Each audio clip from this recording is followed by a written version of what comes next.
Wheels of the most popular boats at SeaFair are those who work on the hydros, and there is one boat and team making their big debut on the water today. Como 4's Mike Ferreri joins us live from the Stan Sayers pits with their story. Hi, Mike.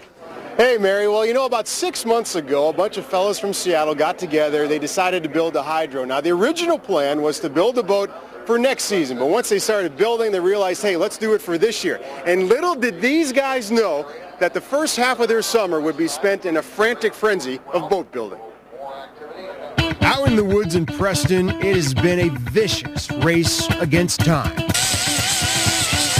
We know we're under the gun now. We know that this is going to be a thrash until the boat hits the water. 16 men brought together by a common passion for boat racing are trying to pull off the unthinkable.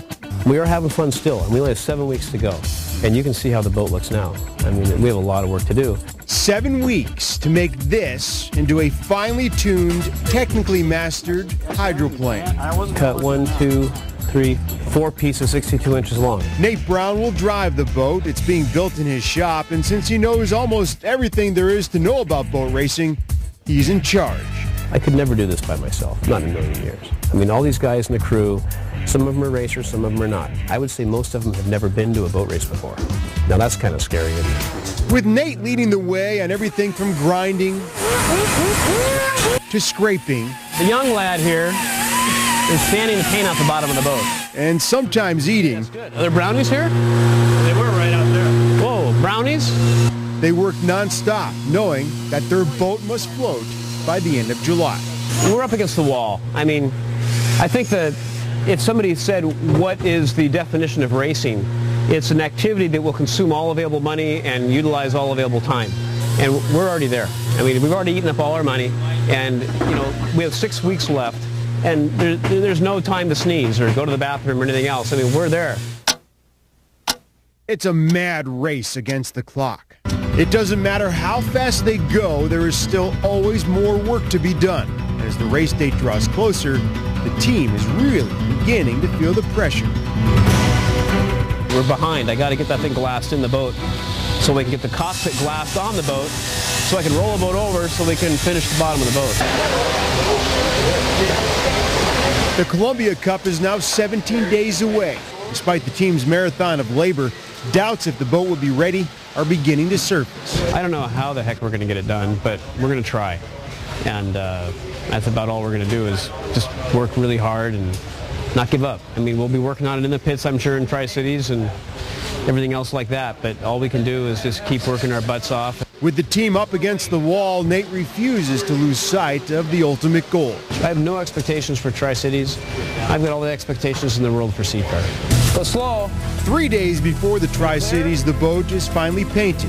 But even the finest looking racing vessel will not move without an engine and a finished cockpit. The guys are working really hard, and I want to be there. So we're going to be there. If we get wet or not, it depends how many little loose ends we can all put together to make it happen. And I hope so. I'm tired. Sleep deprived, they work deep into the night. Race day is 72 hours away. They made it to the race site, but missed the race. The U-17 wasn't finished in time. While other teams hit the water, the work continued. We kind of met our goal. We're here. We're at the Tri-Cities. It's not a completed goal, but it's here.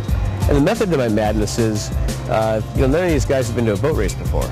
So we get an opportunity to see a boat race, to feel a boat race, want to be a boat racer, right? Now with some race day experience, the team leaves the Tri-Cities with a little taste of what they'll experience this weekend on Lake Washington. We will make it for Seattle for sure. There's going to be a full week still, mind you, but we will make it for Seattle. And they did make it to Seattle. Here is the finished boat. It will go on its maiden voyage about 27 minutes from now with the first second qualifying of the day, but the first run for your boat. Here's Nate Brown. Nate, how are you going to feel when you finally get in that boat and turn a lap in this thing? Well, fortunately, I have a nice soft header, so I'm going to take a nap. I tell you, it's just been crazy, but it's been one unbelievable adventure. I mean, you guys have been able to come out there every week and see some of it. And, I still think I'm running around in circles. It's just crazy. The crew's been awesome. The sponsors have been great. everybody's, just the fan support's been wonderful. So it's going to be a big, humongo relief for me, Mike, believe me, to have the Miss Red Dot get on a plane, run around in circles, and come back under its own power, you know. So I hope we truly can believe that this is built to survive. I remember you said that you could do anything if you put your mind to it. You guys did it. You know, nothing's that hard in life, Mike. It's just how long it takes you to do it. And that's the attitude we had to take because, baby, I'm telling you, I'm way out of my league in this deal, but we're going to give it a shot and see what happens. Hey, good luck this weekend. It's been tremendous following you guys.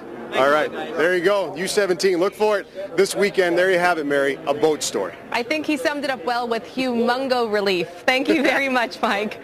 Big names make a stage debut. Thanks, James. In addition to the Hawks camp, the Mariners are home against the Red Sox this weekend, and of course the unlimited hydro races are going to be heating up even if the weather isn't. That's right. KOMO 4's Mike Ferreri is live in the Stan Sayers pits where the Hydros just started a qualifying session. They finally get to hit the water, Mike.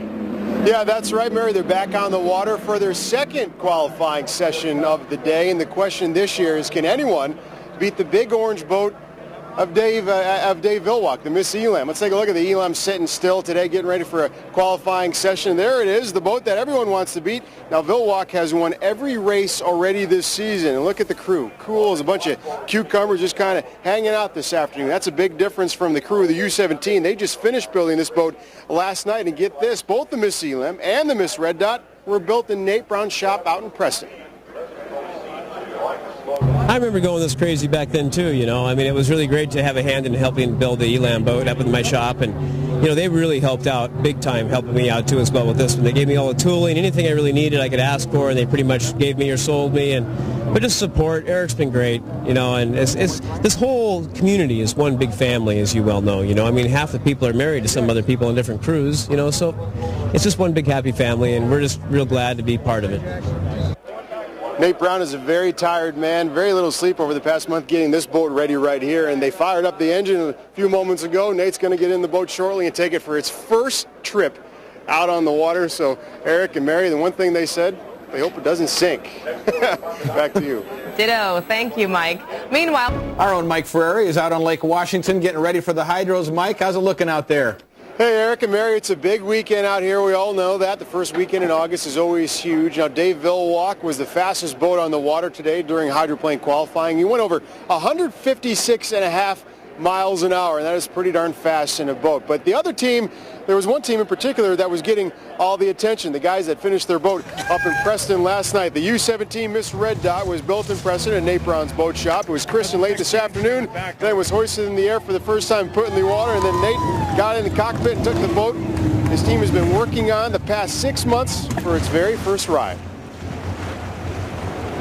I'm trying to feel the boat out. I mean, it didn't take me long. The excitement of the first time on plane ended as soon as I got on plane. And then it was like, okay, put my racing hat on and start thinking about how I can make this thing handle better and work better and that kind of stuff. And I'm not going to lie to you, Mike, we got a lot of work to do. But we're here. It came back under its own power. The guys are happy. I'm elated. Well, along with the Hydros, the Blue Angels are in town and the Red Sox are in town visiting the Mariners at Safeco Field. That's where we find KOMO 4's James Cito. And James,